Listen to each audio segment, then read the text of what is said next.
episode 25. I'm one of your humble hosts, Rocco Crisis, and right across from me we have K. Corinne, and behind me. It's your boy Zay Major. We in the building. Yes. First, before we kick it off, man, we want to say to our other esteemed member, man, baby, we miss you. Get better. You know what I'm talking about? Family love you, baby. Z, tell us what we got to do, man. Like, share, subscribe, What You Want podcast on all social media platforms. Hit them buttons, man. We need them numbers to grow, man, so we keep doing what we're doing. Let us know that y'all love and have it coming out here to y'all. Trust me, we maneuver in life to get here to make sure we do what we do for y'all every week, man, because it's all love. Yeah. You know what I'm talking about? Nisha, kick us off, baby. Well, we have a few things to discuss. We're going to get into some local news, but first we're going to start off with some national news. But I just saw it was literally breaking news. We're going to do our favorite segment, Can't Make This Shit Up, and then we're going to segue into a topic. We haven't got into personal topics in a while. We're going to talk about hindsight. Is it 2020? Is it 2010? Is it 2030? So we're going to get into that. So we're going to start off. So I'll be standing in for She Chef Keish with Nacho Mama Punch. Ow. So the first thing I want to go over in the news is this shit coming out of South Carolina. You probably already seen the breaking news. A man with a shotgun hijacked a school bus full of children at a bus stop. Luckily, we found out that the gun was not loaded and that he was a trainee at an army base in the area.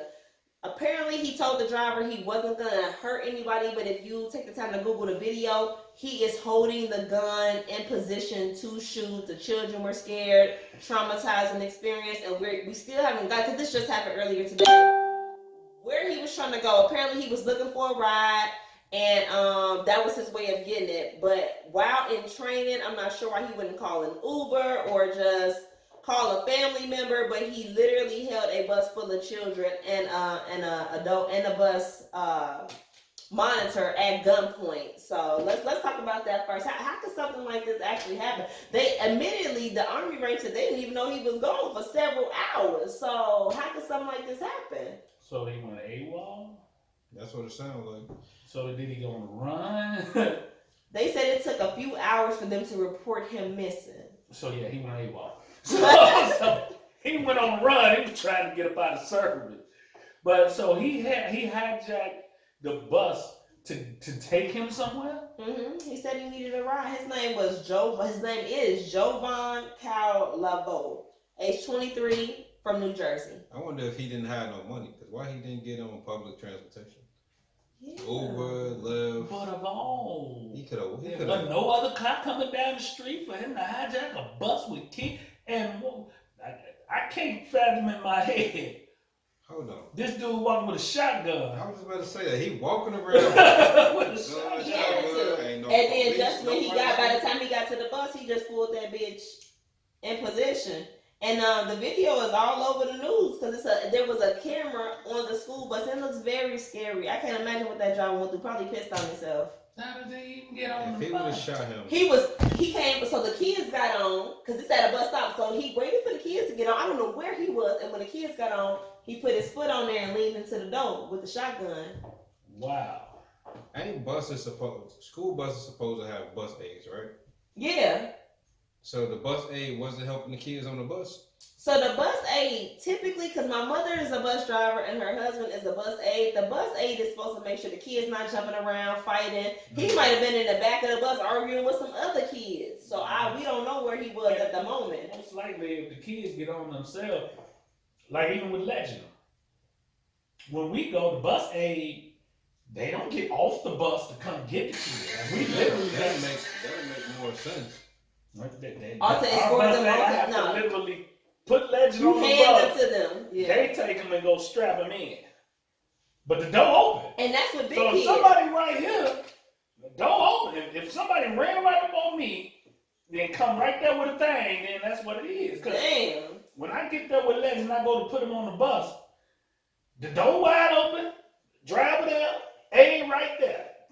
The A not coming down to get him. Right. They ain't staying at the top, and I got to get him up there. And that's for a small child. So if the children 9, 10, 11. Yeah, they just gonna get on. Yeah. They just gonna open the door. The aide just there to really monitor the kids and make sure ain't nothing going on while the bus driver driving.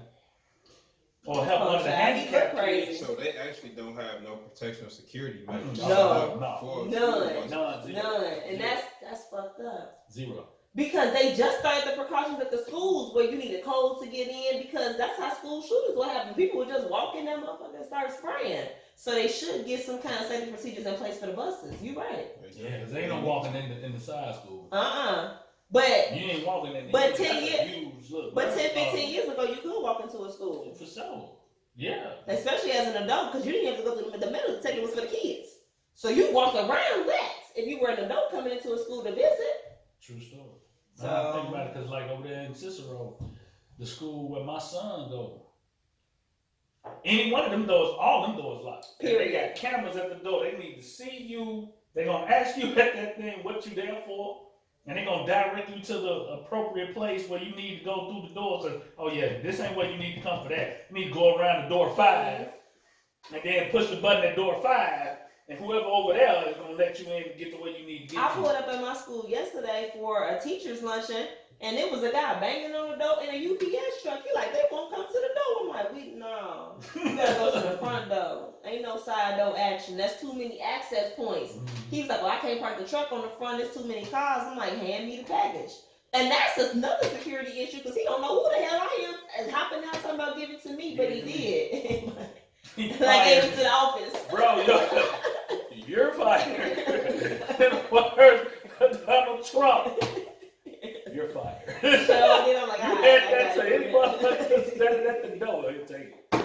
It's delivered. You ever see them little comedy skits where they be talking about the UPS driver, the FedEx driver, the post office worker, when they be dropping your packages around, how motherfuckers be acting with your packages?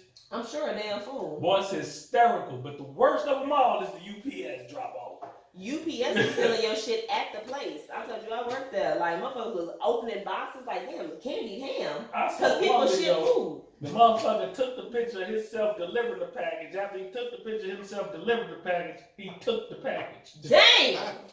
Brilliant. When you say brilliant. Because when you called it, the picture right here. Yeah, I delivered it. And he took the picture that he delivered that motherfucker. And then put his phone away and grabbed the package and walked the fuck off with it. He must have knew what was in that box. And how could he? He had to open that motherfucker up. Dang. He opened it up before he got off the truck. Did y'all see the one with the dog? In that joint. With the dog. With the dog. He set his plan up. It's a girl walking up to and she like take the picture and walk off. And this why I say you motherfuckers supposed to ring the bell. You supposed to ring the bell. So she throw down the package, she take the picture, she walking down, and a husky is walking up. Harmless dog, but she don't know that. She starts screaming, help, help. So she climbed over the balcony. This is elevated. This is like, 3rd floor. She climbed over, dangling to her motherfucking death. It went viral, screaming and the dog licking her hands. So she like hanging. And then the nice white people come out and they're like, no, you don't have to do this. He's harmless. And they pull her back over, but she was dangling there because she was that afraid of the dog. And at first a little boy comes to the door. And he like 5. What's going on down here? She's like, can you go get your parents? Please. It made the boy leave. And then his mama come out and pull her back over the balcony. But she had to be iron bullshit. She was like 5'2", 250, a big girl. When I say she dived. Yeah. She was way more straight than you gave her credit for. Yeah, that's what I'm saying. She wasn't let go. People was like, damn, hi, that big ass hopped over that. Like, she was in it. The fucking mama should have told us, look, I need $100. I had to pull your big ass over. She was like, look at her hand like. The dog like, this was my whole work. and she like screaming, crying, but it went viral. But the people had a camera. But this is what I'm saying. Had she set that package down and rang the bell, they would have came to the door for the package. But they don't ring the bell. Let me tell you what happened one time though. I'm at your AT house. So I'm outside waiting on her to come open the door. The mailman delivered next door. And a pit bull came out of nowhere, up around and to the front. He was the pit bull and the post office worker had a stare down. Now I'm in Mama Gate. My gate closed.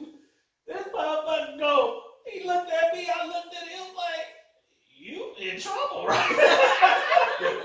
And the pit went at him. He went to screaming and swinging the thing. He like, help me. And I'm like, shit, can you jump from over there to over here? Cause I ain't gonna sit and get both our asses. I can't help you right now. That's a whole pit. And I so mean, what a full grown pit. He started beating that motherfucker with that bag. The pit ran up out the gate, went down the block. Right. I was like, damn, you ain't got no pepper spray or nothing with you. You know what I was told? I thought they supposed to carry that. Because you know I was delivering mail for about 3 days. We remember. Yeah. But We remember your story. I was on the You job. the reason they got caught. I was on the job. And I had my pepper spray, but when I seen the dog and it ran up on me, it's like when you learn how to karate fight and shit, and then a motherfucker run up on you and you windmill their ass. That's how it is. Like, you don't remember what you're supposed to do. Because I seen that dog, I threw the mail, started screaming, hollering. When he ran up, I kicked his ass. But I had the shit. But I'm like, I gotta get it. You only worked 3 days, and Yeah. you already encountered a dog Shit, attack. Captain Dog attacked the wreck the damn truck. Like, God damn, in 3 days. It was vicious. Over there in Joliet, I got lost. A lot of shit happened. Yo, man, this I'm like, shit That job crazy. was not meant for you. That job was not meant Yo, for you. that's crazy. If there was ever a job like, baby, this ain't for you. Yo, man, That was it. Your jobs alone, the stories you got for the places you work. Hey, Motherfuckers listen. doing it in the parking lot at your other gig. Oh, and UPS. Yeah, shit was rough. Yeah, Yeah, I worked at UPS and USPS. I guarantee. What you say? I said probably your new gig too. I said I guarantee it. Probably. Yeah, they probably in the teacher's line getting crack. We ain't got no teachers now. Closets. How the fuck y'all whole school ain't got no teachers line? We The crowded. pool room that shut down. We No. crowded. We got a lot of shared So what spaces y'all like know? cubicles. And we rotate Fucking back of the classrooms. library. Yeah, shit, We ain't got no going library. Damn, man. Y'all ain't got a Fuck in library. the back of the computer lab. Auditorium. Somebody in the kitchen in there. And the kitchen is abandoned because we get our meals from CVS. We don't actually have no stove. Man. So the food get brought to us from CVS and we just Walk eat in it. y'all cafeteria like, why it smell like fish in here? Hold on, so y'all get y'all food from CVS? Yeah, like they get enough school to cover they get enough food to cover our school. CPS. Yeah, CPS. But CVS, the high school, Chicago Vocational High School, they literally get our meals and then we get it from them. And they keep the portion that's theirs. That's Wow. what's up. Cooperation. That's too much handling of the food. I I wouldn't even eat food at y'all fucking school. We're talking about it's too much handling of the Brown food. lunches to y'all. Shit, what can Brown do for you? And that God damn, that's too much handling of the food. And then what I said when I first got there, I'm like, so we microwave every lunch because we don't have no stove or You nothing. getting the kids radiation. Yeah, we ain't fuck Y'all with ain't your even school. We fucking- ain't fuck with your school. Y'all ain't practicing the Michelle Obama. Unknown. Y'all ain't practicing the Michelle Y'all Obama is good lunch tweaking. plan, huh? What's the second? What's I the said- second news? I said this. So the second news is that Pritzker is opening the state. So it went live earlier today. Bad for business. But basically, Illinois Governor J.B. Pritzker is expected to give an update on the state's COVID-19 response and the bridge phase of the reopening plan on Thursday, which is today. Pritzker will be joined by Illinois Department of Public Health Director Dr. Ngozi Ezeke and other healthcare providers to give the update at 1:30. That was today. Why the hell we got a fucking public health advisor? You can't even pronounce his goddamn name. It's like They ain't have Dr. nobody Ngozi else qualified for Ezeke. that. They ain't have no other fucking health professional. We want somebody last name Smith. You said it like you presume the language is pronouncing it right. Like you This you African. went right into African dialect. Like, what the fuck? I'm Your like- ass went right into Nuka the Muka. What the fuck happened to your tongue? How you just went to talking? Yeah, you gotta go straight coming to America. Turn straight. What Ngozi continent is Ezeke. this? Ezekiel. Yeah. And I bet that's not even how you pronounce it. It is. It gotta be. It's only one way. Crazy. That's probably how the shit look. He probably pronounced it totally different. Like Kamala C. Harris. Like Kamala. Kamala. That's how she I say. grew You up say her name. I grew up watching WWF. I still call her Kamala. Call her Kamala. So the news conference, it was watched, blah, blah, blah, blah, blah. Okay. So this update comes after Illinois officials announced that the state is on track to enter phase 5 in its reopening plan, which will mark a full reopening in July. Illinois is currently in phase 4, and its reopening plan must enter what's known as the bridge phase. So this is all official shit. A transitional period before the final 5, which would see all sectors of the economy fully reopen and no capacity limits in any establishment. Pritzker said Monday that the state can move to bridge phase potentially as early as next week. If you look at the hospital admissions data, it looks like we're in decent shape. What the fuck is He said decent. This is a quote from our governor. What is decent? The governor We're said it decent. looks like we're in decent shape and moving toward the bridge phase. He said, I believe that it may be next week. Pritzker's office said in a statement the following day that metrics continue to stabilize and decline. The state could soon move into the bridge phase of the Restore Illinois reopening plan, following a 28-day period of continued stability or decline in key COVID-19 metrics. Now that's some interesting language. Continued stability, which is subjective, or either or a decline in key COVID-19 metrics. So what metric are we talking about? What's the key one? Probably the number of cases we get. Number of cases? But I mean, I would think that's what everything is supposed to be decided upon. The cases. So why when they say that, I don't like that language, decline in key COVID metrics, because you can say what the key is any day, and it's not what we think it is. And why the fuck then aren't you specifying what key Number of is? cases. Like, Yeah. How we still don't have a federal program in place?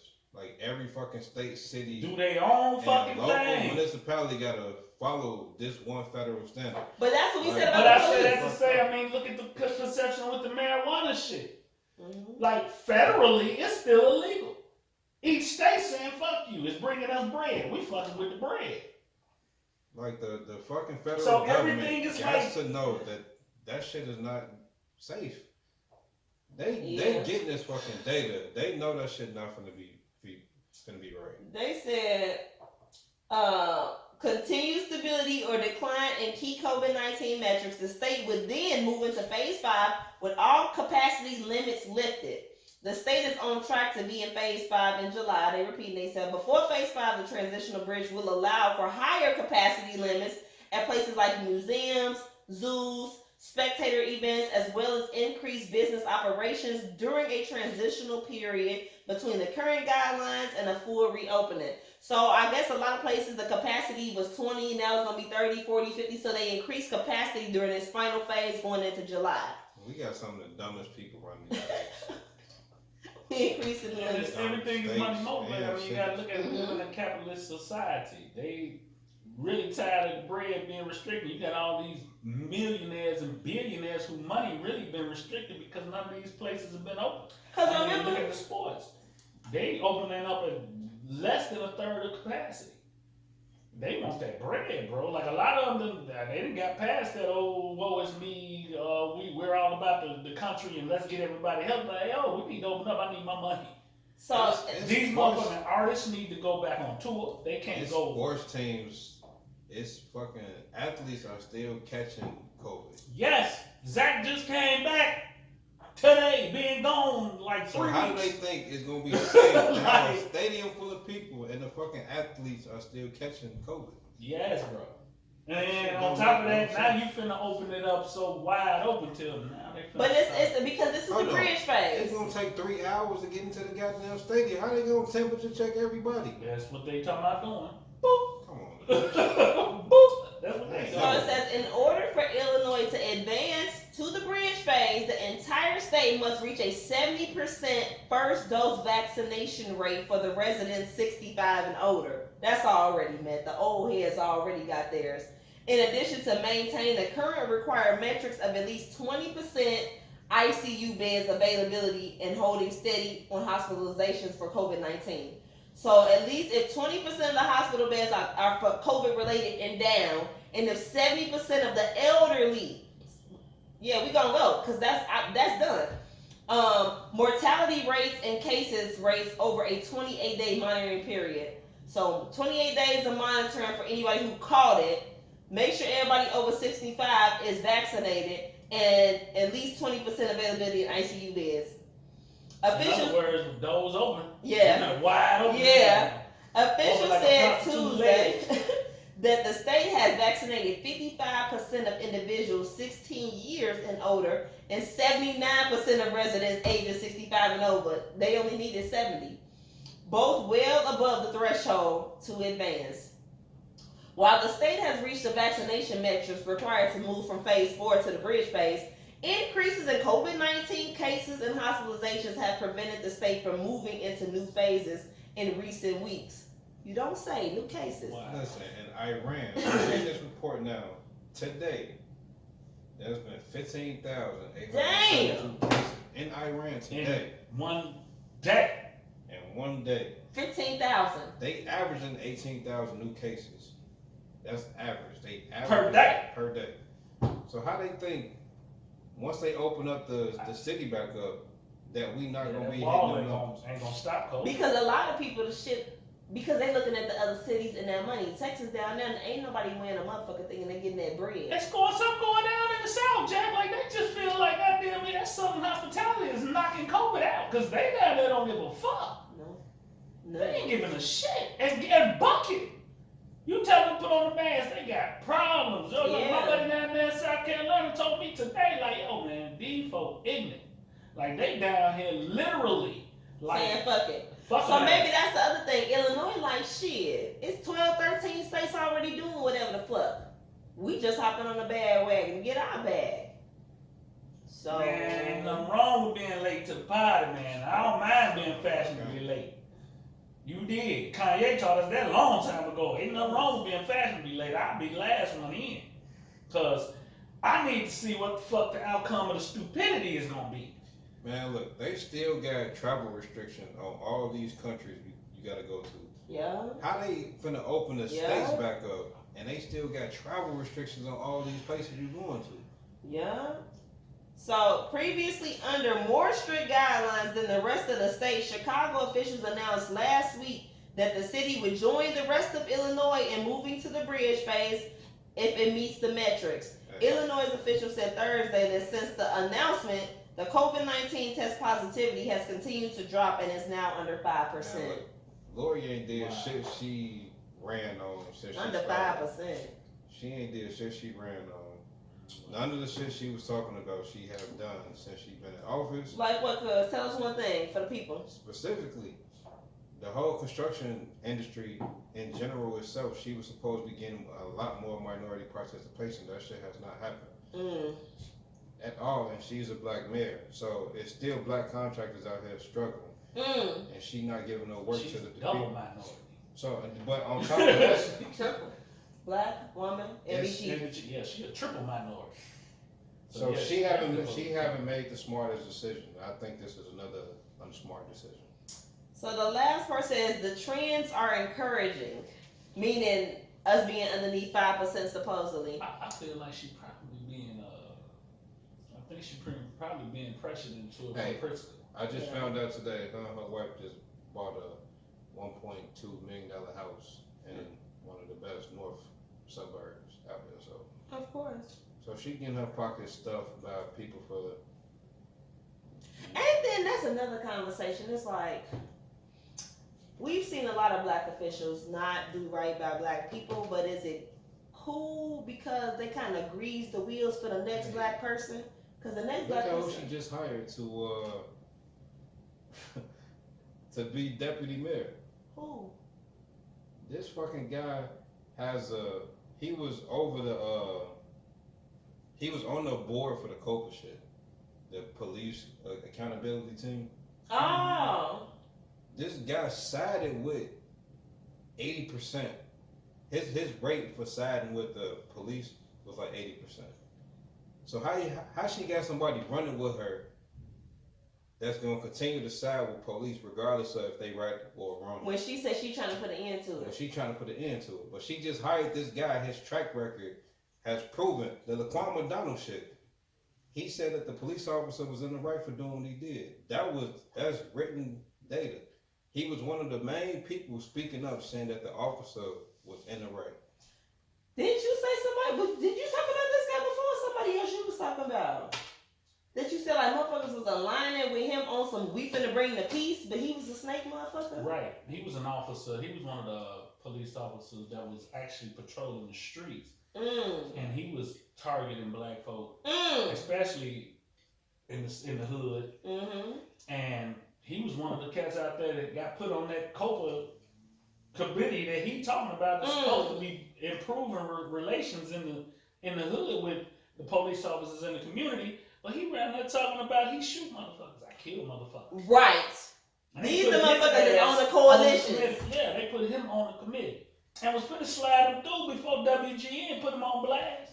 Like, how the hell, how is this working? Right. How is he supposed to have community relations and he talking about he kill motherfuckers? They slid somebody else through. Literally word for word, I kill motherfuckers. I'm not just saying, that's what he said.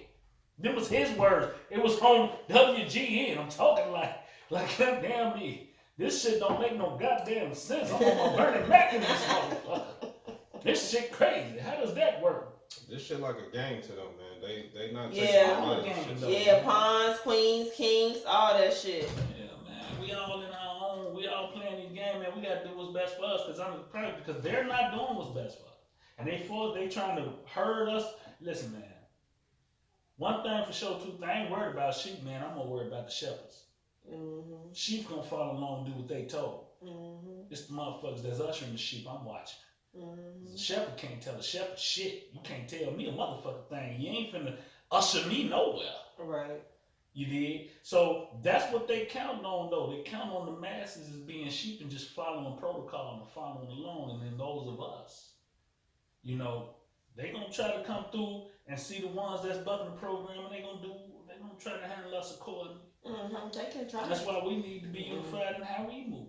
Because this shit don't make no goddamn sense. And we got kids. Yeah.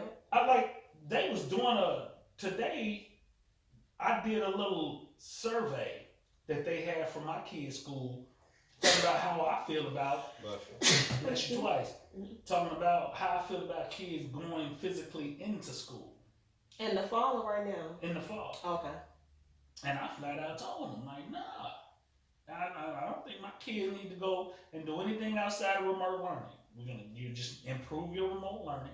We'll continue to do it the way we're doing it, but until this pandemic and everything that comes along with it is figured, I'm not doing it because you're counting on children to be responsible, and that's impossible.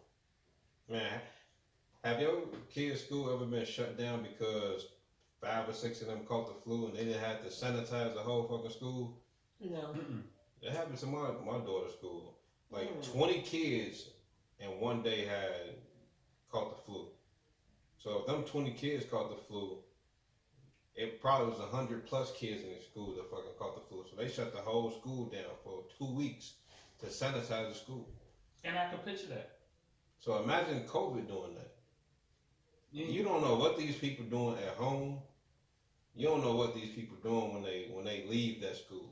But see, you one of the only parents I heard say that. Cause the parents I talk to, they like, bitch, don't call me saying my son ain't doing the work. He needs to be in there with your ass directly. So a lot of the parents is like, my kid's grade suffering. I'm not no motherfucking teacher. I don't feel equipped. And you the first parent I heard say you don't want your kids back in school. Man, my kid health all it takes is way more important. Yeah, well, what's an educated dead child? Right. What's an educated dead child worth to you? Then you sitting around there looking, because then you're going to blame the school. When your kid go to school and he gets sick, and then he gets COVID, and he on a respirator with a tube down his throat, or better yet, they cut a hole in the school. Because the school didn't do what the school supposed to do. Your silly ass as a parent didn't do what you supposed to do, because you should have kept your kid at home where his ass is safe, where you can monitor where he at, how he doing, if he's sanitizing, if he washing his hands, if he touching something, if he coming. You need to monitor that. That shit ain't happening when they go to school. Hell no. It's impossible. One teacher can't monitor all them kids, making sure them kids ain't doing nothing. And you know kids will stick their head in their mouth and stick it in them kids' ear in a minute. Doing fucking spitball fights and all types Oh, of they nasty nasty. shit. Kids are nasty. They're nasty. They do nasty shit. How are you going to monitor that? Even the bigger kids, they shake up still. You know what I'm saying? Like the teenage kids, like you can't be trusted. Hell no. But like I said, a lot of these parents, like you call them, like, hey, you know, your son, your daughter, not doing well. Okay, yeah. They be better when they back with you. Now when is that gonna be? That's all the fuck they want to talk about. Yeah, sorry, man. That's because they want to shake their tail feather, man. They trying to get their background up in. And that's cool. You do you work it how you work it. And you be one of the motherfuckers burying your kid while me and mine be sitting back watching you on the news. Yeah, I ain't feeling that. Cause you ain't finna do me like that. Cause yo, look, I'm cool too. Like yo, man, we all been hit by the pandemic. We all been around this motherfucker wondering when the next coming through. What's the next move? How we gonna do this? When we gonna be able to get our businesses off the ground? Cause we held hostage. All of us trying to figure it out. But what I'm not figuring out is how to protect my goddamn kids. I'm not figuring that out. I know what I'm doing. I know what's not good, and putting my kid in a room where it's 30 others. And I have no idea what they parents is doing at home or how they moving back and forth. Hell no. And that's the other thing. Before COVID ever hit, motherfuckers is nasty. Yes. And so that's something, you know, you find out as you get older. Because when I was younger, I didn't even know motherfuckers had dirty houses. I'm not even trying to be funny. Like, it was alarming to me. Like, I went to, like, a friend's house. I'm like, this shit dirty, yo. And motherfuckers like, this how cribs look. I'm like, I go spend a weekend with a cousin every week since I was a kid. I ain't never seen no nasty shit. I don't know nothing about it. I'm not just talking about my house. I'm talking about everybody blood related to me. Mama or daddy said I ain't never been to nobody's house and that motherfucker filthy. This all new to me. But as I got older, a lot of people live like that. Man, some people don't even take showers every day. They Yeah. take showers like every other day, every 3 days. Like motherfuckers don't believe in even taking showers every day. Bird bath, shower, you gotta put some on your ass every day, man. That's why you motherfuckers be getting boils and shit. Ugh. Cause you just listen, man. Folk filthy, man. Motherfuckers filthy, man. And then oof. which gonna help transmit this fucking virus. And you don't understand, like, yo, and then you telling my kid, hey, open up the schools, yeah, we're gonna be back in full capacity, so go on send your kid to school. Like, what? Come on, man, y'all tweaking, man. Like, it don't even make sense, man. Like, you really, y'all is really tweaking. Like, you can't have these kids putting these kids in these situations where you're putting these kids in these situations where they literally are beyond their responsibility profile for their mentality. Facts. 8 of the teachers at my kid's school caught COVID this school year. Damn. So I'm fuck that. I'm not going. Yeah, and at the end of the day, I'm like, if every teacher ain't, that don't even make sense. Like, why would you even open the schools and all the teachers ain't vaccinated? And then this is the thing, because this is what I was saying. Well, I wasn't gonna get vaccinated because you can't make the kids. So y'all think y'all gonna force me to take the bullshit, and then 500 kids come here unvaccinated? Fuck is you talking about? No. I'm with the kids. I'm straight, because the kids and their parents already put in their votes. They said no to forced vaccinations. So what the fuck a teacher need? What me being vaccinated gonna do when they with each other all day and they ain't vaccinated? They need to create something to put everybody in the goddamn bubble if they gonna send everybody back to school. Everybody needs to be in their own Because bubble. Arizona, so I lived in Arizona right before I came here. I was calling them like, man, e-learning. Everybody was like, bitch, what? Our kids was out of school for 3 weeks. Arizona got fucking the shit that you have at the currency exchange around every desk, and they set that shit up last year. Their kids was out of school 3 weeks. When I tell them like our kids been out of school for a year, they like, that's fucking insane. They built some shit within a month. All them kids in school year round. I want to see what Arizona's COVID look like. Yeah, because they was out of school. Because look at the numbers. We went out of school on March 15th of 2020. It's May 5th of 2021. And we ain't talking about a different country. There are other states that were never out of school a month. Mm-hmm. And that's some shit you can't make up. What you got for us, cuz? On that note. On to some other shit. Check me out now. cannot relate to this. I gotta put that disclaimer in there. But I thought it was something that you guys would like to hear about. Cause it's a young lady that's on TikTok.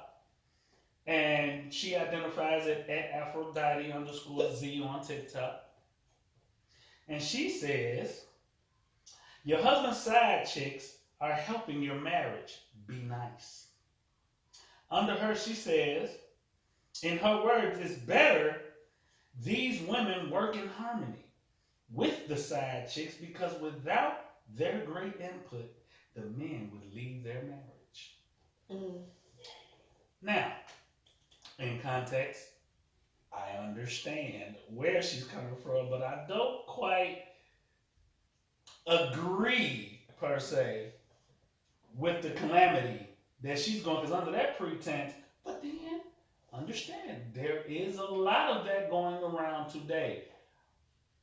Polyamory? Is that what it's called? I'm going to say polyamory.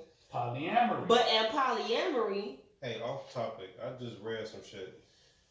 It said that fucking Iran total COVID cases from April 22nd to May 5th, 279,796 cases. In 6 weeks. You said since March, right? No. April 22nd to May 5th. Oh, that's 2 weeks. That's 2 weeks. That's Damn. 2 weeks. They got 200,000 cases in 2 weeks. Damn near 300. That's what we had in like a year here in Chicago. That's crazy. That's crazy. Back to that story. Can't make that shit up. Like that shit crazy. That's gonna be us. As soon as that motherfucker That starts shit is opening shit back up, insane, it's gonna be bro. us, watch. That shit is insane. But As far as but my thing with this, and this is what I said last year when I came home, because the polyamory talk was off the chain. I don't know why I started coming up around COVID. I guess we was like, let's talk about some shit. We hit a crib, right?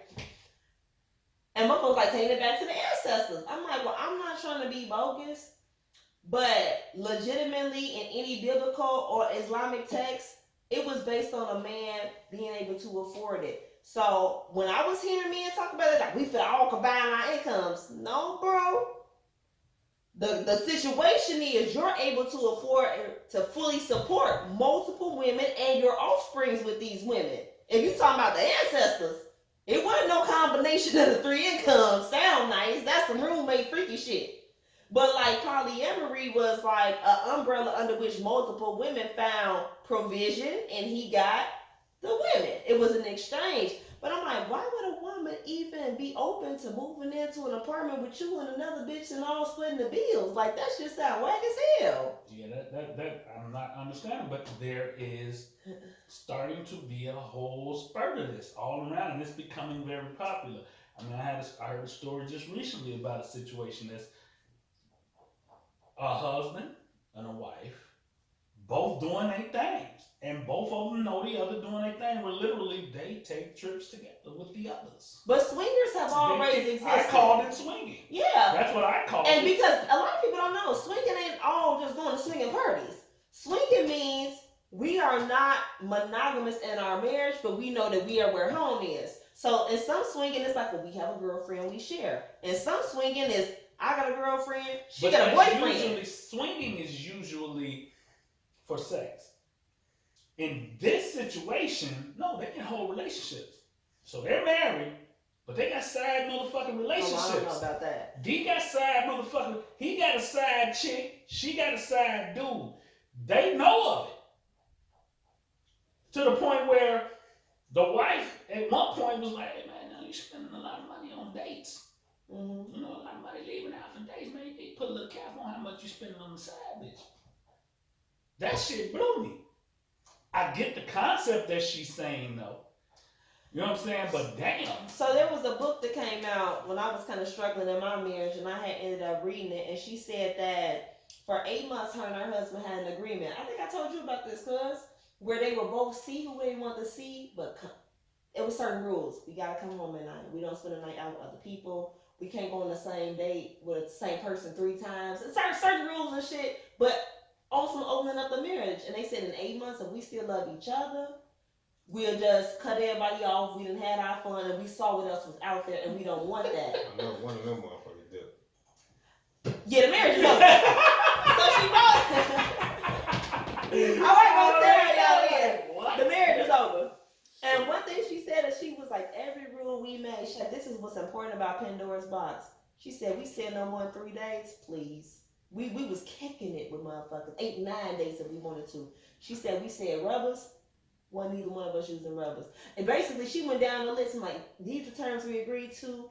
We didn't stick to it. Because that's the danger in it. Fuck around, but like this. No. In that context, though, you know, in the mind's eye of what she's saying, you know, we taking some of the pressure, side chicks, is taking some of the pressure off of your nigga to where he's able to deal with you better. Right. So you need to be appreciative of what we doing with your dude that's making your life better. That's what she's saying. I get it. I see that shit as being like a motherfucking down the road of unhappiness. Because at some point, somebody in that situation gonna be unhappy because you never want to go to sleep at night thinking about what your person you so quote unquote call your partner. What the fuck they doing? I can't. I would say I see both sides because when I was miserably married, had a motherfucking picture to me like, listen, bitch, any fool could see he's trash. You know what I'm saying? So therefore, I could take the weight off of this situation and we could do this and we could do that. We could go out, we could fuck, we could do whatever. And then it'll make it easier for you to cope in your marriage. That shit lasted like 2 weeks. I'm like, I could just go be with somebody who want to do the shit all the time. And cause that was my plan. Like, yeah, shit done got critical. We crossing year 6, we still not happy. Maybe if I relieve the pressure, and all it did was let me know what I could have every day. It wasn't enough. And that's what usually gonna end up. Yeah, like I can have this every day. You know, if you in a relationship and you that unhappy in a relationship where you got to go and put your forth that much effort somewhere else in order to be able to cope with where you at, them some extenuating circumstances to where you constantly like have to go and dip to that degree. Just that's why you might as well start doing drugs. And my thing, that's a strong outlet. You know what I'm saying? That's a hella outlet. Yeah, because what happens, because you gotta understand that other side is of a side too, because you're only dealing with them at the best of in their best moment. Period. And they're dealing with you in your best moment. She's dealing with you in the good and bad. Facts. You know what I'm saying? So she's dealing with you in all of the. And keep in mind, this other motherfucker might mean somebody they actually do want to be with. So then that's another situation because it's like, well, when you fully available, when I hit you, you could get out of me. But what happens when it's like, hey, shit, I'm with my bitch. So I'm miserably married and you unavailable. And it's going to devalue the relationship. The more you over here and you putting your attention over here, you giving this over here, the marriage part gets devalued. Period. So therefore, the connect, because unless you is fully disclosing to this person, hey man, this is what my home is, this is what all my attention gonna be. When I'm with you for these little couple hours, whatever, boom, when I bump that up, this is where everything gonna be. If you literally put more of your attention over here than at home, you're devaluing home. And then if you find somebody that's gonna be like, okay, that's straight. And this is this conversation I had with a swinger. He was like, that type of woman gonna be a problem. Because honestly, all women want their own nigga when you get done. So for her to be like, hey, so you love your wife, you wanna be with her, she everything to you, and you just gonna hit me up sometime? And she's smart, beautiful, successful, and in her right mind, and she cool with that? He was like, every time him and his friends, they be in a group chat, like, this time different. It ain't never different. She cut a rug, she messaged the wife. Because what woman, not 21, 22, we talking about 30 to 40. But they be like, oh yeah, just give me what you got left over when you done with your bitch, and I'll just be here waiting. Respectfully, not gonna cause no problems, and I'm happy with this. He was like, that shit is a unicorn of this shit. Because once you get what you would really want in a woman, that type of woman ain't going, is what he told me. He was like, so you gonna fuck with a motherfucker that ain't wrapped too tight, ain't that cute, kind of dumb on the job. He was like, the exchange is gonna be somewhere. Because you're not gonna meet no motherfucking dime that wanna be your side bitch permanently. And not The thing I've learned, you're not going to be able to be in that type of situation where you're giving that side lady a lot of attention. Right. Them hits and miss every 3, 4, 5, 6, 7 months, okay. But if you seeing this person on a regular basis, Right. every week, it's impossible. Oh, yeah. It's gonna get good. It's gonna get good. Every 3, 4, 5 months, you hit them up, you ring them up, y'all meet them up is one thing. Right. Every week, yeah. They part of your life. impossible. Yeah. Impossible. You're going to take in some of her issues. You're going to take in some of her You're going to have to fill in. And it's going to depend on how miserable the man is. Able to cut her grass. Because you hit a motherfucker up every 3, 4 months and you miserable. You need more attention than that. Yeah. You take on responsibilities over there too. Yeah. And you in their face all the motherfucking time. Yeah. You can't get around it. So that's the first thing. Is like that shit don't never work out long term because somebody gonna want more some way. Let's even just say it's the man or the woman. Like, you know what? You've been bringing me so much happiness. I'm gonna be with you now. And it's watch that motherfucker be like half the time like me now. And usually, humans have fun. Yeah. And humans intent eventually the feelings and emotions come into play. Motherfucker got drive from that shit like crack. Like you gotta get that shit out your system sometime. Yeah. You can't be in there because just under natural pretenses, you're gonna say to yourself, yeah, she ain't doing the things that she's doing.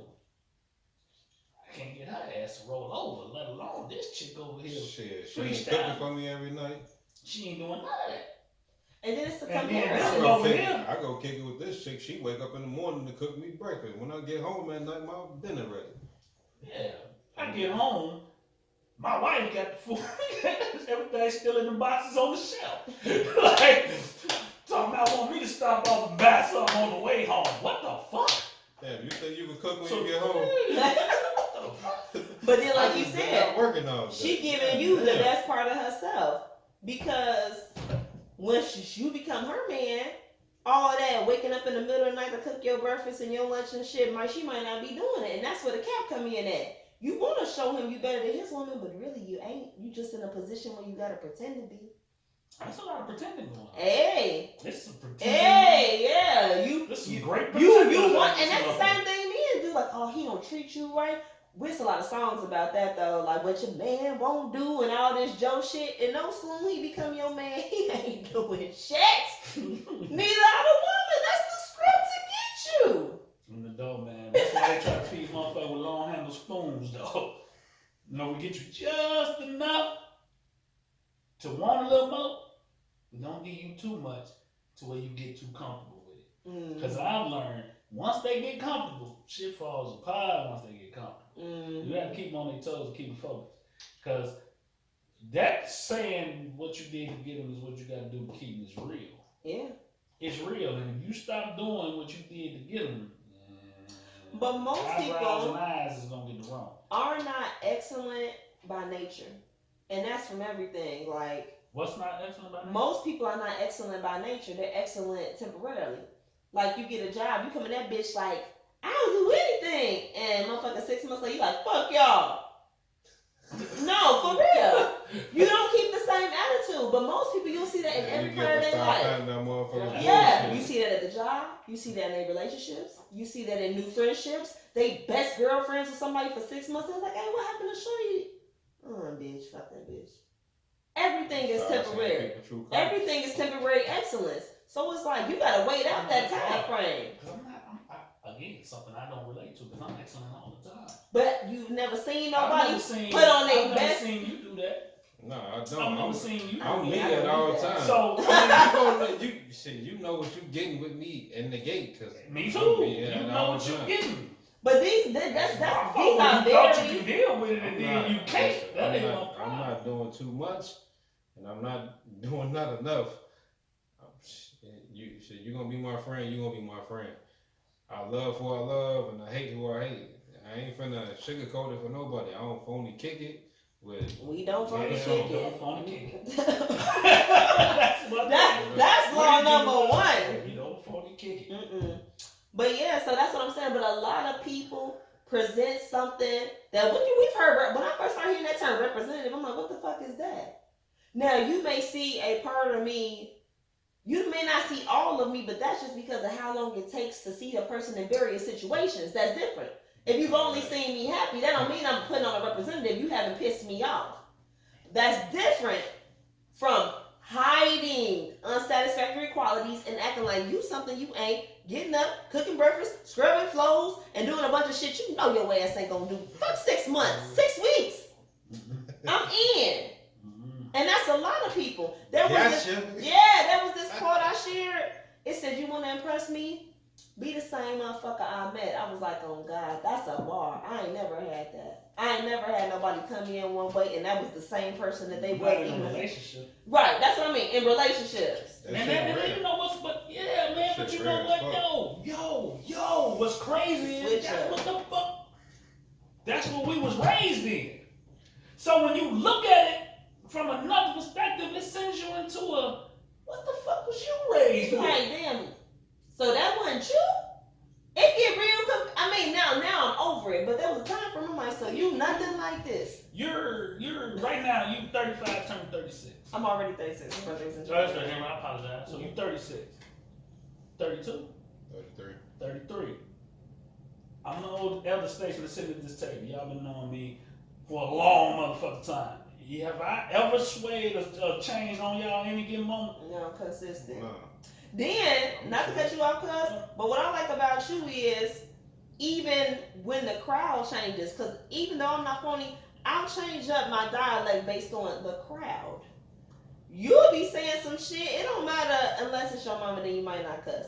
But like, whatever it was that you was in the middle of stating, it don't even get varied from based on who may walk through the room. You know what I'm saying? Like, full on consistency. And I was even told that was a career trait. When somebody asked me, like, my strongest, element, I'm like, because I'm the same here, at home, with my kids. Ain't no student gonna run to me in the street and say, oh, I didn't know you was like this. Like, Miss Hayes, this bitch, this is how we thought you was outside of work. Mm-hmm. The consistency.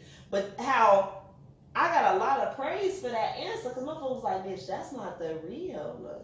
Mm-hmm. People aren't like that. Nah, the majority is on some fake shit. And I told my son this though.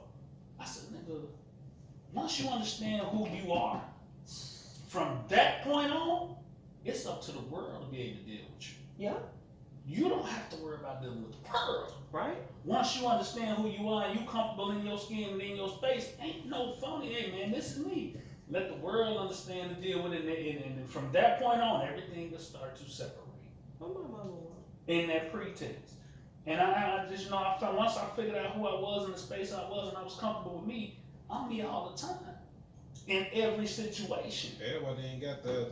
In certain situations. And another element you have to be more professional, but even in professionalism, I ain't me. I can kick it with the CEO. Now, I ain't lying. I will kick it with the CEO in my hospital, and I'll kick it with the housekeeper at the hospital. The same. Right. The same. Done it. At the end of the day, they still a motherfucking person. Just like you a person. And the dog. I've seen people snap and change when the CEO walked in the door. Mm-hmm. Or when the doctor walked through the door. Or when somebody that looks important walked through the door. Don't even know who the fuck it is. Me, when they walk in the door, hey, how you doing? I'm Sherrod. What's your name? What you do? It never failed. I always do. They be looking at me like, or when the CEO walked through, I be like, what's going on, Tim? What's happening, man? Not going back here to get some of your famous coffee. Yeah, man, I'll be back there in a minute. I got you. They be looking at me like you talk to the CEO like this. And what's strange is that that's strange. That's right. Swear to God. Because that's how I talk to my principal. Like, oh, Miss Belly, do. And I just be regular. Like, what the fuck? I mean, I honor you. You did what you did. And my principal hired me directly. You know what I'm saying? Like, I respect you. I honor you. But you still a woman like I'm a woman. You a person like I'm a person. Like, what the fuck is going on? Man, respect is always on. It's not one side. Did you see my post? I said it's fluid. It's always both I said ways. I'm a nice young lady if you a nice old lady. But if you talking crazy, you know the motherfucking rest. Because we all adults. Respect me, I respect you. Your title do not put you in the bed. Title or age. Nothing. You respect me, I'm respecting you. We're gonna have this conversation. We're gonna be cool. We're gonna stay at this level. But we're gonna always be on a mutual respect level. I don't care what your title is. I concur. And under that pretense, they respect that though. They do. It's the ones that have to put on the front. They see through and they don't respect it. And the doctors don't, the CEO don't, whomever, whatever position of authority, they peep that, and they not gonna respect it. because people, from kids to dogs to old heads, everybody know motherfuckers being genuine when they not. You think you fooling somebody, you ain't. Motherfuckers just don't confront you. They just like, here come my phony ass now. You know how that go, like, okay. Yeah, that goddamn window looker. Yeah, they know. They know. You the only person. Everybody who watches this podcast that know me, they always say, man, you still you. You still doing you. You still being you. Facts. Whatever that meant, like it was gonna change, but it's me. It's what it is, you know. But thinking of that, you know, transitioning to the next, man, hindsight 2020, when you look back, I'm just thinking that. how in the world you being the younger you, looking at yourself today, what would you change if you had an opportunity to change it, leading into where you see yourself at today, if you want to change anything? So it came up in my Facebook memories because somebody did this shit last year, yesterday. So yesterday it came up in my Facebook memories, letter to my 21-year-old self, where you supposed to just do a little blurb like, hey, shorty, and hit him with some knowledge. And I was looking at yesterday what I said I would have said to my younger self last year, to 21-year-old me. So my shit was pretty general, like, hey, learn to trust your instincts, stop being a people pleaser, stop being an extremist. You know what I'm saying? Like, you don't really have no balance. Either you all highs or all lows. Right. You know what I'm saying? Start looking at your patterns, because for it take a long time sometimes to even peep there is a pattern. You know, so all my shit was all about becoming more self-aware. But I didn't even think of, hey, and don't do this, like a specific thing. I didn't have nothing like that. What would you say? Everything that I would say to my younger self would be specific. Mm-hmm. Because in my life, it was specific situations that caused me to detour. Right. You know what I'm saying? And in that, I'd be like, hey, man, don't do that. When this call come back, yeah, I didn't do mine like that. Yeah, yo, when that come, or don't fuck with dude. That is specific. Don't fuck with dude. I know you and dude was cool and the rapport was strict. Don't fuck with dude. Dude mean you no good. Right. Nigga, you know who you is. He don't mean you no good. Hey man, don't go down that road with buddy, man. It's gonna lead you down something wrong. What about you? Because general or some specifics, you would hit your younger self, but like, hey. Definitely specifics. I was about to say Pacifics. Everybody else said, along with conversate. No, because that should be a word. My parents raised me a certain way. Mm-hmm. My older siblings made the mistakes I didn't want to make. So right. Growing up, my life was not by my parents, but just watching what my older siblings did. Mm-hmm. I kind of set my life up towards a path of kind of what I wanted to be when I grew up. I think the only goal I missed, I wanted to have $500,000 in my bank account before I had a kid. Mm-hmm. That was probably my only goal I missed from what I really wanted to do, because shit, my life outside of me leaving the school I went to at first, it's kind of what I wanted it to be. Mm-hmm. I mean, That's a blessing.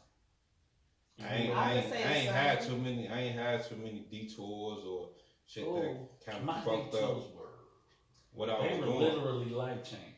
Like, if they were maneuverable, then I wouldn't. It would be a lot of them. Mine were literal life changing maneuvers, and they changed my trajectory literally. Mm-hmm. So I would have to warn my younger self for that. The me. I mean, it's shit that I probably wish I would have did different growing up, as far as like trying harder and certain shit like basketball, football. Like, I was good enough to be playing on the next level. Yeah. So if I would have tried harder or asserted myself a certain way, maybe I would have made it. That's it. I mean, outside of that, I'm super straight. So I feel the same way, but also, cause I feel that way about basketball. Like I was supposed to be more committed to playing, but I wanted to run up behind Leia Daddy. But like after sixth, seventh, eighth grade, and it's like ninth grade, it's like bitch, you need to be on the team and get these scholarships and be more studiously focused. Move, fuck all that potential shit. Like this, what you need to actually be doing, and I didn't do it. But then the other part of me is like, after a while, you see patterns in like every part of your life, and for me, it's always the long road. And I mean, I know that now. I went to like 5 colleges before I graduated. I had like 37 jobs before I found my career. I was like fucked up with finances for a long time, you know, up until last year. It's like my life is kind of experience based, and I think that's just part of my calling. Like I feel like I've been in more like on every side of any particular issue. Like, oh, I've been that person in that situation. I've been that person. I've been the fly on the wall. I've been the guilty party. I've been the innocent party. I've been the victim. I've been the victimized. And I think all of that adds to your character and what you're able to give back to the world. Because I've heard a lot of people say, like, oh, if you went down the straight road, you can't tell me shit. I need a motherfucker whose shit was like this. Because then I know that my shit being like this. And that's how you feel. I look at people and be like, damn, everything went right for you. And it would make me feel like I couldn't be like them because my shit was swervy. So sometimes it's like I would change a million things, and other days I'm like, shit, if it wasn't swervy, I wouldn't be me. Yeah, the difficulty, man, is if I change too much, then I wouldn't have what I have. Right. And in that picture, I'm pretty happy with what I got. Facts. Same. I'm straight. Mm-hmm. You know, I'm not like, I ain't hurtful motherfucker thing. Right. Even after Sitchies happened in 2019, where I ended up leaving the job I was at, I ain't hurt or stopping. You what? I ain't, my family straight. Right. And even in the transition into the business endeavors, you do have to make sure you transition, especially if you're taking on partners, that you can take on partners in which you guys are like-minded and like-driven. Right. But in context, I can't, because if I go back to the 18, 19-year-old me and I change the trajectory, then my babies would be here. Right. And I ain't taking them away from nothing. Right. I need them. Right. Because from Jin being here to Legend being here, it literally changed me. Right. Changed my focus, changed my perspective, and gave me the light at the end of the tunnel. Okay, right. Boom, I got to make sure made sure I stayed in the parameters of their arm reach, to the point where I even got them all underneath my roof. Right.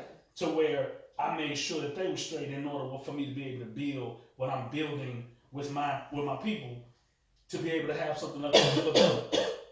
You know, because if I'd have changed the end of that, man, I can't picture my life now being where I'm at without Legend. Right. Or picture my life without Sight. Picture my life without Jen. And even now Mason.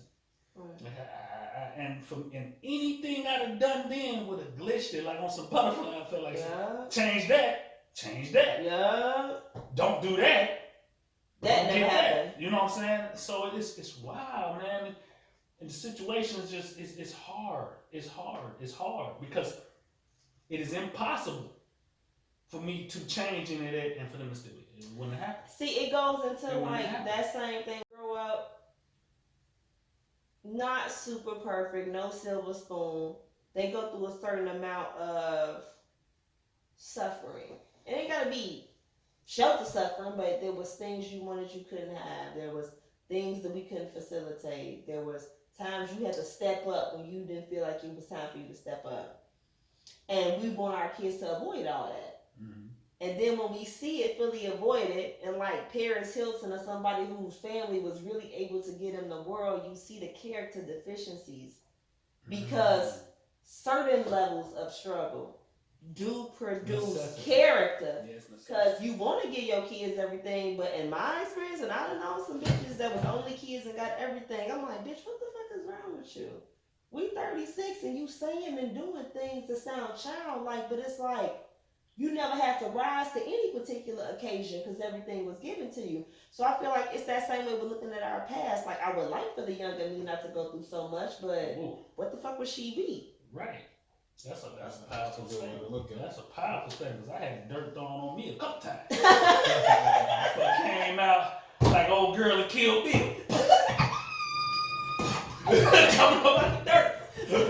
Dad, the dirt thrown on me, dang, I feel the same way. Dirt thrown on me and Listen. it rolls up. So I think it's that same like, oh man, I want to tell younger me some shit, but then it's like, just keep living, younger me. Hey, at the end of the day, just stay you. Yeah, it's gonna come out right. Yeah, as long as you stay you.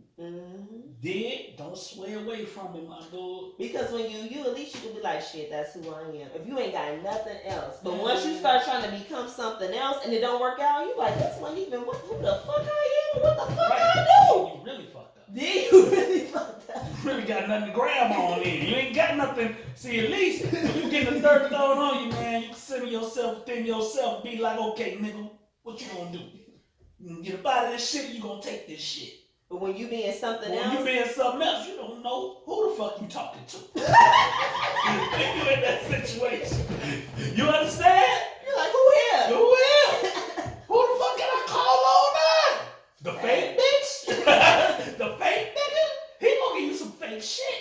Period. Ain't gonna put you in even worse situation. Cause you grabbing on to something that's not you. That's the issue now. Like, look around. A lot of motherfuckers is living somebody else's lifestyle. They living in somebody else's motherfucking character. They understand their whole motherfucking life is built on a facade. Yes. And they get themselves in worse trouble constantly. But the learning to love you is a struggle in itself. Yes. And I believe that, like, for a long time I wanted to be mild-mannered. Like, no, I did. Like, I would, I would meet. What the hell happened to that? I gave up. Because it wasn't you. It wasn't me. I would meet bitches and they'd be like, you know, they would speak low. They would have like a quiet charm about them. They would seem classy and dignified, which is how I identify intellectually. But I feel like in my output, it wasn't really there. And I would like try to mimic bitches and I'd just be exhausted. And then at the end of the day, you do all that and the bitch come to you like, bitch, I wish I had some balls. I'm like, do you? But what the fuck am I doing trying to be you? Like, you know what I'm saying? Like, you get into a cycle, but I just say that to say it don't always come natural to like how you already are. I like a lot of things about myself, but appearing to be abrasive or too strong, I don't like that. I don't like when nobody say that I'm a hard, strong black woman. Like, I don't like shit like that. It just mean you ain't perfect. There's certain shit that's gonna always, we all need to shave off. Right. Certain things about ourselves we need to tighten up, and that's just growth. That's just you. Some things it is something else. And that's a conversation I had with my students. Like, how do you know when a motherfucker don't get you and when you need to change something? Because that can be tough. Sometimes it's like, that needs to be corrected, and sometimes it's like, it ain't supposed to be like that. Well, the simplest thing is when you constantly keep running into the same problem. If it's causing you challenges. If it's causing consistently the same challenges, you got to change it. Mm-hmm. Where other times it ain't going to be another, sometimes it ain't going to be a motherfucking preference, right? Sometimes it's like, okay, well, that's why I told my students, I'm like, well, ask yourself if it's hurting you. Mm-hmm. Some people don't learn from their mistakes, though. No, some people don't even acknowledge them as being mistakes. They blame everybody else. Some people, that's most people. Yeah, they gonna blame somebody else. How you gonna blame somebody? Everybody actually telling you what the fuck your problem is. Yeah. If too many people telling you the same thing, then goddamn it, it's you. Yeah. I got that F on that test. Teacher, you weren't teaching me hard enough. What happened to my quiz? Every time I walk in this motherfucker, you talking about pop quiz on the days I'm present. But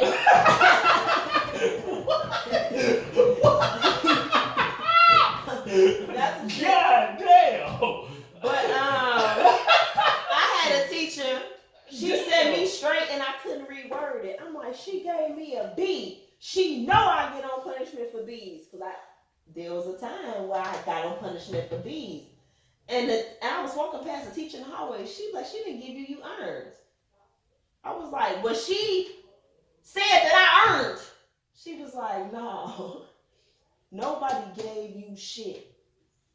Nobody gives you anything. And that was hard at 12. You like, bitch, it say right here. She gave me a B. Because it's over your head. She was like, no, Kamisha, nobody will ever give you anything. Everything that you receive, you earned. And I was like, bitch, get the fuck out of my face because you a motherfucking hater too. You know what I'm saying? Denial. Wow. Yeah. No, I was supposed to get an A on that paper. Right, I'm like, nah, bitch. What's the fact that I answered it wrong? Did you read it? And that's the thing with papers. Papers is dicey. Because you go to war with a teacher. Like, well, I didn't feel like you met the point. Bitch, I feel like I did. It's subjective. Yeah. Yeah, and so they be like, bitch, this the final grade. I'm like, Nah, that motherfucker. Bitch.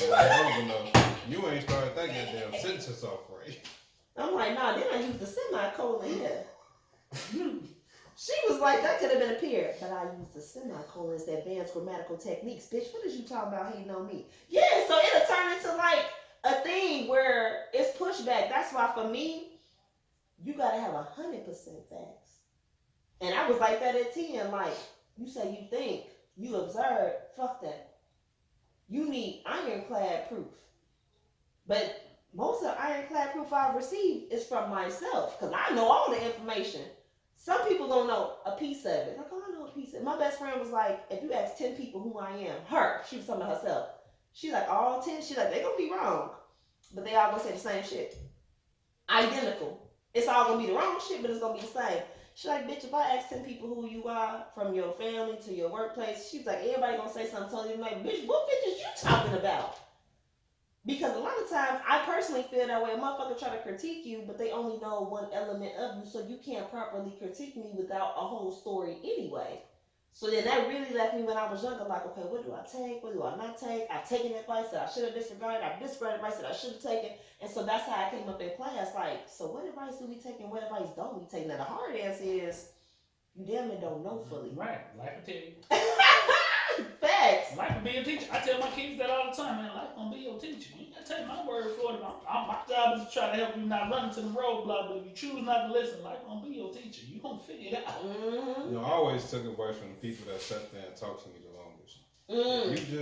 If you just said something while I was moving past you, I just missed that. That's shit. true. If you sat there and actually talked to me, I knew you probably cared we enough. See, cause that's solid. That's something I could talk to the kids, like a motherfucker that took the time to build the relationship and not just throwing the diss and passing. Mm-hmm. And that's what I've always tried to do. Yeah. That's what I've always tried to do, even with you. Yeah. Day one. You know, I wanted that relationship. I wanted us to understand. With you, but I'm that dude. Like, I've always been told I talk too much, I explain too much. And I'm like, how is that possible? Right. Because I want you to understand where I'm coming from. Right. I don't want no misunderstanding. Especially when it's unclear. Because you don't talk that much to me, not at this age. Because once you started, I know what the fuck you saying. And it's either I agree or I disagree. But if I'm continuing to explain, or you're continuing to explain, it's because there's a disconnect. Mm-hmm. So how am I talking too much? You don't see what I'm saying? I'm supposed to use other strategies and examples and soliloquies and metaphors and let's go to your favorite cartoon and what the fuck do I need to do for you to see what I'm saying? I'm not over explaining if you still don't understand. No, just it ain't meant for you to get right now. And I have to say that then too. When I got to a point where if I did everything I could to explain what I needed to explain, at some point, and I had to learn something else I had to learn about myself. Sometimes it ain't my explanation versus the person receiving it just ain't their time to get it. That's heavy. They haven't lived enough to understand where I'm coming from. Or they not ready to receive and they live plenty long. I told Ash that. You know, before she and I had our baby together, we was together and Ginger and Sai was at the crib. And in context of that whole scenario, it was like she was having a difficulty being stepmom in that environment. And she felt it was a lot of things that I should have been more assertive in dealing with my two. Mm-hmm. And I flat out told her, I said, you'll get it when you get your own. Right. When you have your own, all of this will make sense. Right. Because you don't really have your own. Right. You don't have that bond. Right. You don't have that connect yet. When you have yours, it all makes sense. That's a fact. Because we were having that disconnect. Mm-hmm. And I'm in the dynamic where I'm in between, Mm-hmm. and I'm trying to make this shit work. Mm-hmm. But in the same context, yo, you the adult. Mm-hmm. Stop acting like the kid. Mm-hmm. You're the adult. Find a better way to communicate. It ain't always got to be at. Sometimes it can be with. And you got to figure that part out. So now, Legend here, it all makes sense because I'm looking at her now, and I'm looking at how you maneuvering with him, Mm-hmm. and how you always run to his rescue and saving him from every nick and turn, and every bump and bruise, and every let me kiss. Has she acknowledged it yet though? Like, I get it now. Has that been said, or y'all not quite there? Oh, you know I done said it to her. Mm-hmm. The receiving of it took a minute, Mm-hmm. but she received it eventually. Because I would catch a moment. Remember that right there? Remember what I told you right there? Because I have to do that with her. Yeah. You know, I get to say something and it's not actually transpiring at that Yeah, moment. you gotta catch it right then. Mm-hmm. And I'm gonna catch it right then, motherfucker. I'm gonna catch it right then. Okay. You wait. And when it happened, I'll be like, pull this curtain back. Remember when I told you that? Look at what you're doing. See that right there? Mm-hmm. And it makes sense at that moment. It's aha. Right. But I have to do her that way. That's me understanding her. That's me taking the time because I love her to learn her. A lot of people don't. You have to take the time to learn the people you care about if you want to consistently stay in their life. Facts. I had to learn you, Niche. I had to learn you, Z. Right. I had to. Right. If I wanted to stay in a relationship with you, right. I can't just keep forcing me on you and not understanding who you are and understanding what you're able to receive and what you're not. Right. Y'all adults, and I understand your personality. You have a strong, strong personality. To come back with a strong personality, we're just gonna put us at odds. Right. We're gonna bump. I have to find a different way to get around and get to you, and we do.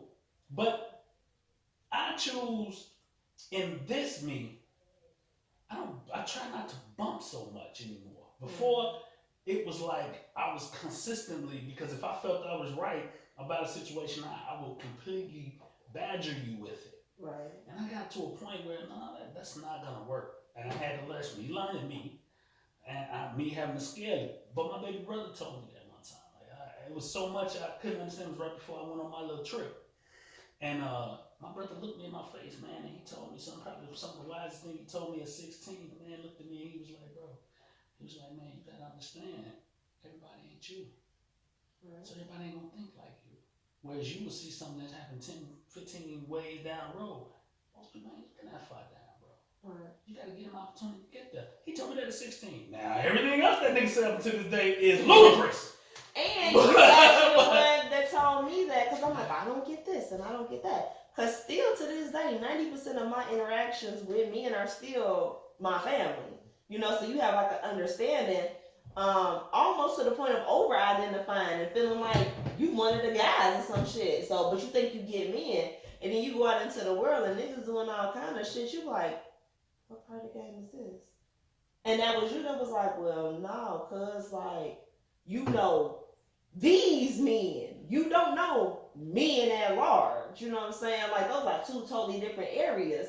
And so to feel like you understand some shit, you don't fully understand. Mm-hmm. And it's that same way with individual personalities too. It is. And it took that. It took time for me to scale back my big cuz persona and just be cuz/brother with you. Right. You know what I'm saying? Because like you said, all your twists and turns and all your maneuver around, I may not agree with a lot of that. Right. I had to let life be your teacher. Right. And I knew we'll be back here. Right. Because that's what we've been. Right. You just had to get to where you had to get to, and I had to get to a point where I just had to be accepting the situation, because at the end of the day, I'm still going to be like this with you. Right. So ain't no saying. So that acceptance is difficult too, though. Yeah. So it's like, it's hard to kind of like find your way where a lot of people tell you what they think you should do, which is what I feel like I've always been going through, just being a younger person in the family. What you should do is this, what you should do is this. Like, I've heard that my whole life, so I'm naturally like, leave me alone. Yeah, I'm over it. You know what I'm saying? Because me being a firstborn, I'm naturally a people pleaser. So there was a period of time where every person who told me I should do something, I was actually trying to do it, and it drove me crazy. Mm-hmm. So you do that shit 10, 12 years, you're like, all right, listen, I'm gonna do it. No advice from Yeah. Let me bring it to you. But as far as unsolicited advice, I'm not open to it. And I was like, why people can't just leave me the fuck alone? Until there was somebody in my life, I was like, oh, bitch, no. yeah. And for me, everything happens directly after. And I think that's part of my life's mission. That's what I'm saying. Like, it's to be experienced in order to impact others through my experience. Because there was a time where people was getting pregnant. In high school, I'm like, stupid ass bitches. It might have been 6 months. I'm like, oh, my baby late. I don't know what the fuck going on. You know what I'm saying? But that wasn't the first. Like, it's been perpetual. Every time I ever, and this is in my life's history, opened up my mouth and was like, da happened to me. Every time. It ain't been one exception. I don't want to lay out my business, but I can think of like 7 different times I judged another woman or another person on some I would never, and the situation arose on the back end. And that's the same thing happened with people trying to give me advice. I was irritated, like, yo, everybody else got to do all that dumb ass shit, leave me the fuck alone. Until it was a motherfucker, I was like, I can't get through to you. But it be that way with everything. I'm like, and it gives you that duality so that you can see the world through a multitude of lenses. Hell yeah. That has to be. Yeah. That context, and that's my gift. Like, my gift is to be able to see shit where other people ain't able to see it. Or I can project down on what the end result gonna be. So when I make a decision, knowing what the end result gonna be, it's on me. Right. You know what y'all problem was? What? Y'all ain't had no older siblings. True story. True story. So a lot of the shit True y'all story. learned, True story it came from the experiences y'all learned because y'all ain't Yeah, had people nobody be Yes or no though, because mind you, my mama had me at 15. So I didn't technically have any older siblings, but I did because my Uncle Roosevelt, my Uncle Fats, my Uncle Butch. It's a different lane though. Because you like a brother, but at the end of the day, in my household, shit, I was the number one child. But I was in their household. So when did you move? How many of the mistakes you made or the experiences you had that your sister had? Almost none. Same experience. Almost none. And she learned from every. But also my mama. She's the exact opposite. My mama revolutionized like her parenting though. You're the exact opposite. So it's both because with me, my mama was really, really strict. Like at 7, no B's. I'll be on punishment for 6 months for nothing. And with Lanice, my mama, after I got pregnant, she was like, you know what? That shit didn't work. So it's also my OG. She like, Lanice, stay out till midnight, have friends, make mistakes. Lanice had, and my sister know I love her. She couldn't even hardly get into college for her GPA. You know what I'm saying? Like, we had to write letters and appeals and all of that. Like, she really let Lanice cut loose.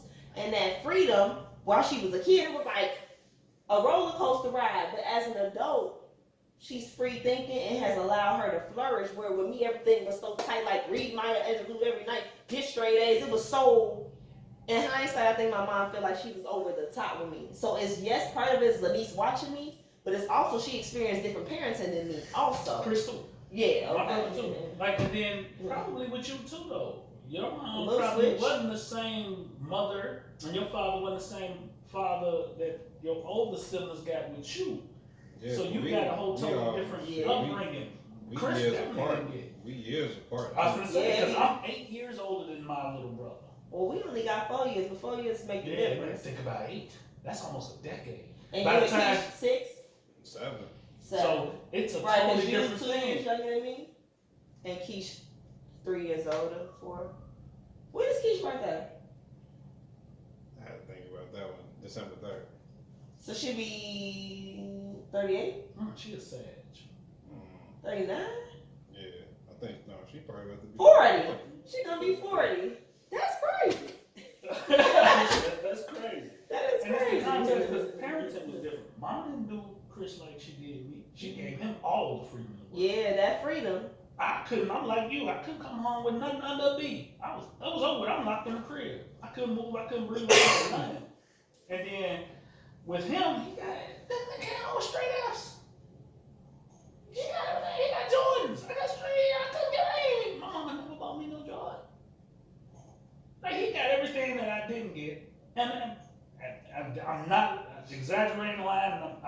hold any grudge there. Right. But it's just the truth of the matter. Yeah.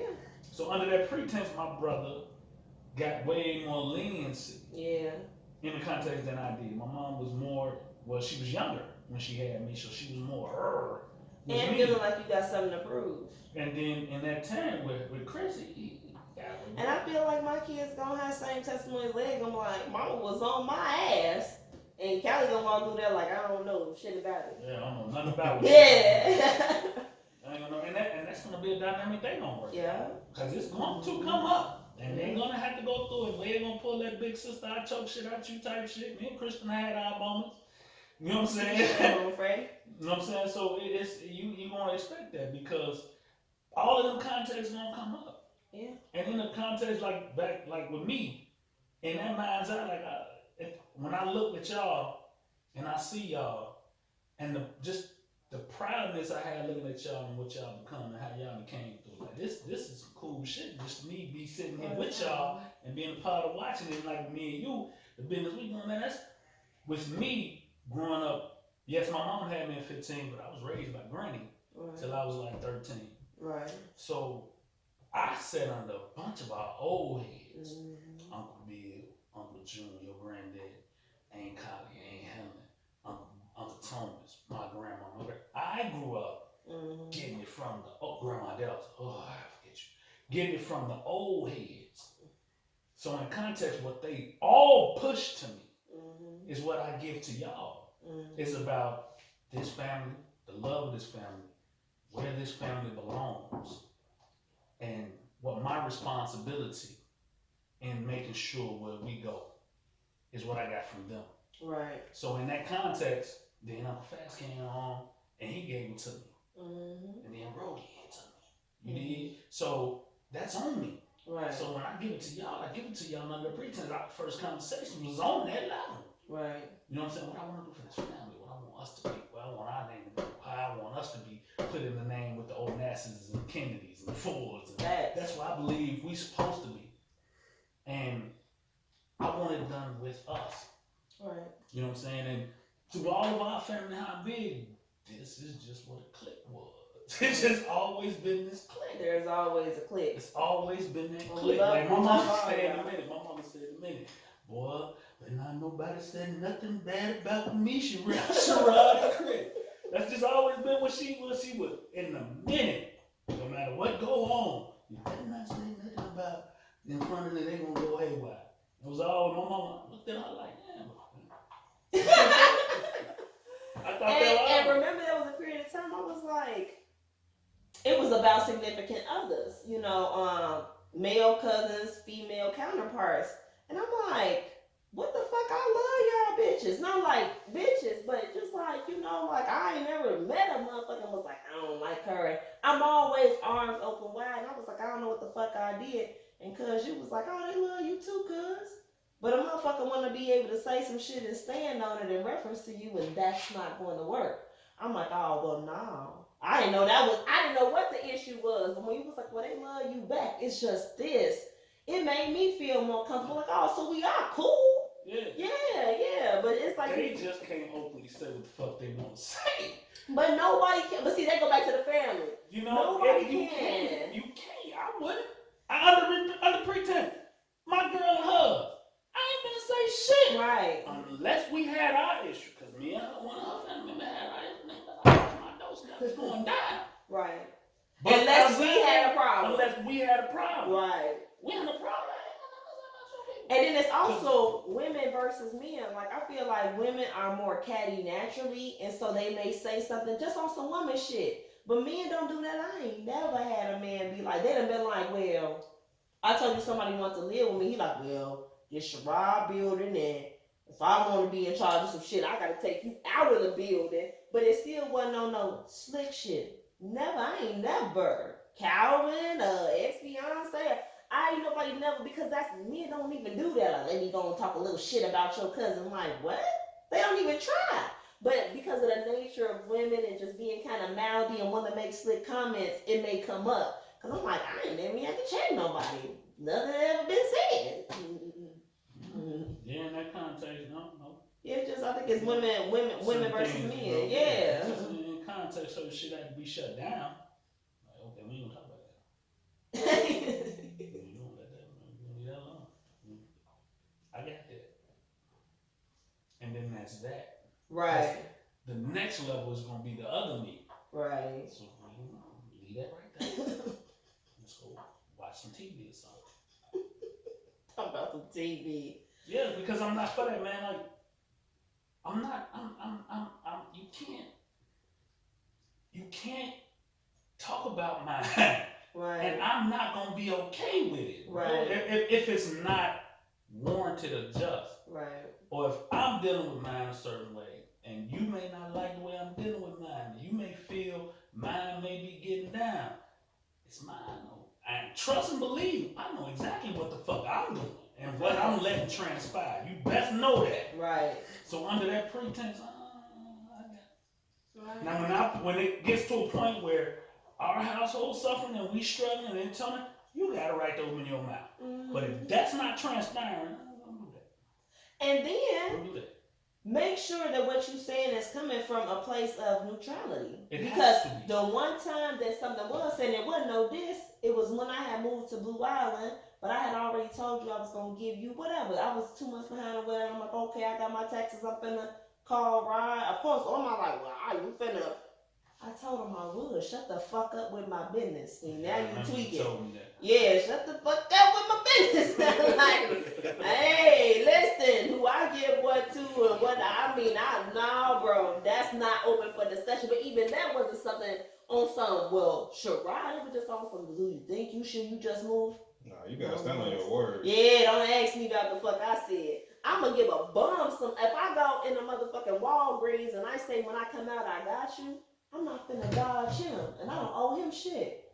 I said I would. And if what you say you gonna do don't mean shit to you, now I need to have a talk with you. Total sidebar. Like, oh, so you be saying you gonna give motherfuckers thousands and stay? How the fuck I'm supposed to show up at the family function? What the fuck is you talking about? Because they will make that association. If he like that, she like that too.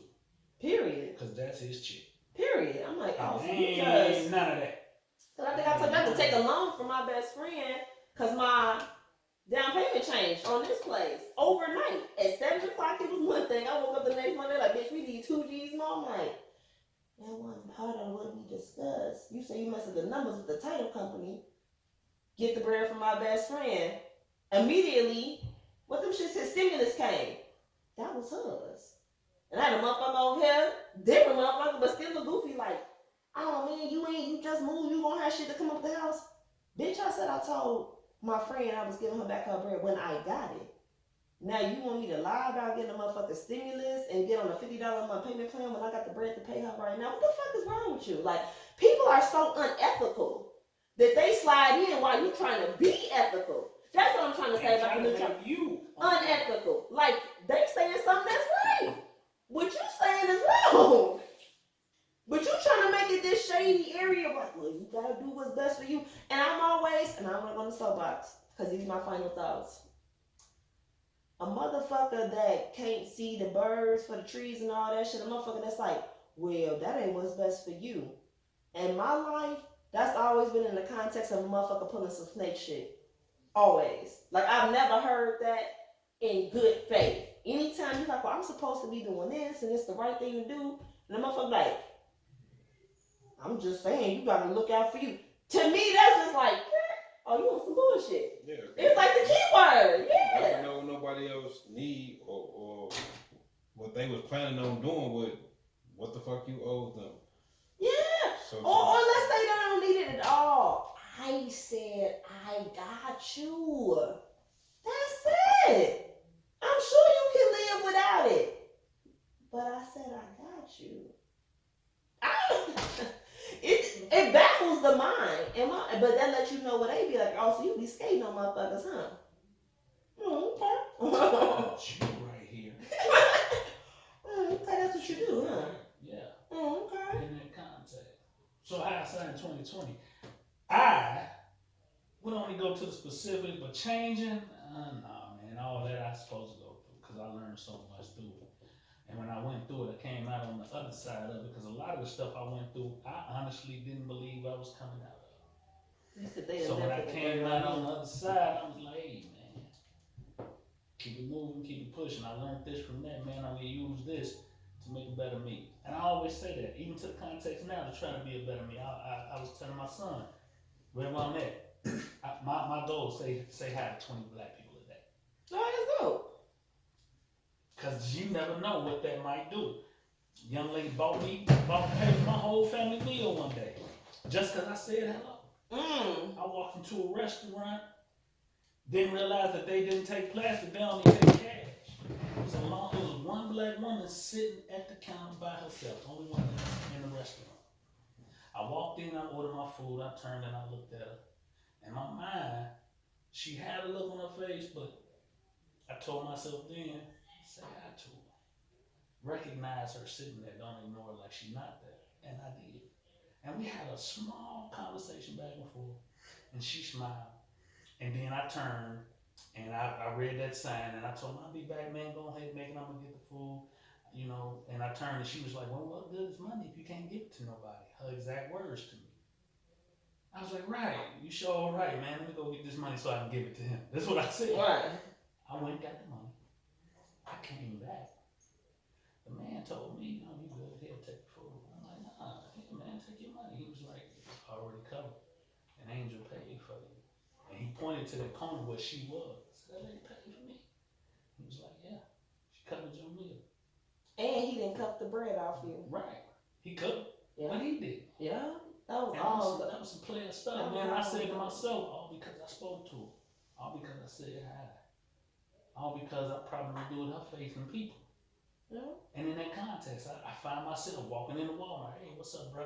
Hey, sister, how you doing? Woo, keeping it moving, just saying hi, just saying hi. Cause some people walk by with a mug. Yeah, but the moment you say hi, it's, oh, hi, how you doing? It's like, and motherfuckers just be in their own little zone. But in that context, it's just, but that's people also be in their own protective bubble. I agree. A lot of people be in their own protection. And I think that's another thing that we've gotten out of in today's society. Speaking to each other. Yeah, man, we so disconnected and we're so keeping them to ourselves till we forget, man, this world can't move without other people. I can't do everything. We need each other to function in this world, man. That's just how it's been being.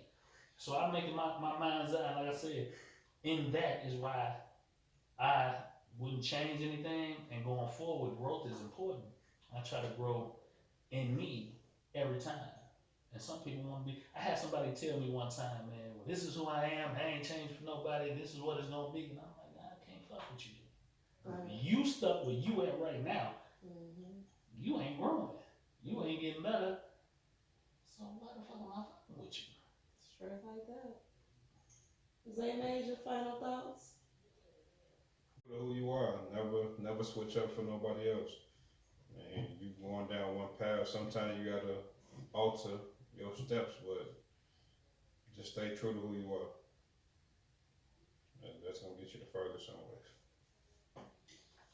I would piggyback on that and say stay true to you as a person who I feel like I've tried to accommodate people a lot, to the point where I done got burnt out. And it was hard for me to take advice for a period of time. But I would say stay true to the best version of you.